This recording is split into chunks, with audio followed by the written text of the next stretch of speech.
Hi guys, welcome back to Growing ចឹងថ្ងៃនេះយើងធ្វើការសិក្សាបែបគណិតវិទ្យាតិចគឺយើងនិយាយពីការគិតភាគរយឃើញអញ្ចឹងយើងមាន A នេះមួយអញ្ចឹងតម្លៃ A ហ្នឹងគឺ 28,000 ហើយគេដាក់ថាបញ្ចុះតម្លៃ 30% តែយើងចំណាយលុយអស់ប្រហែលដើម្បីក្នុងការទិញវាអញ្ចឹង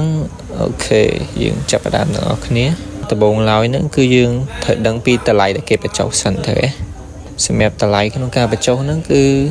30គេ 30% តើវាត្រូវអស់ប្រហែលលុយបើតម្លៃដើមវា28,000 អញ្ចឹងយើងត្រូវដឹងថា 30% ស្មើប្រហែល 30%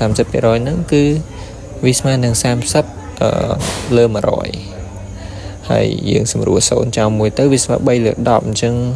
3ចែក10គឺ 0.3 right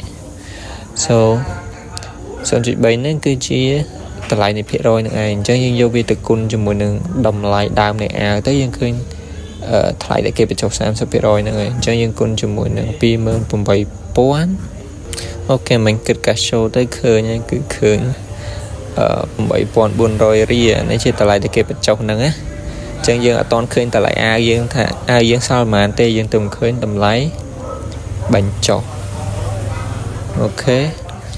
ចឹងអ្វីដែលយើងត្រូវធ្វើបន្ទាប់ទៀតហ្នឹងគឺយើងយកតម្លៃដើមនៃ A របស់យើងហ្នឹងគឺ 28,000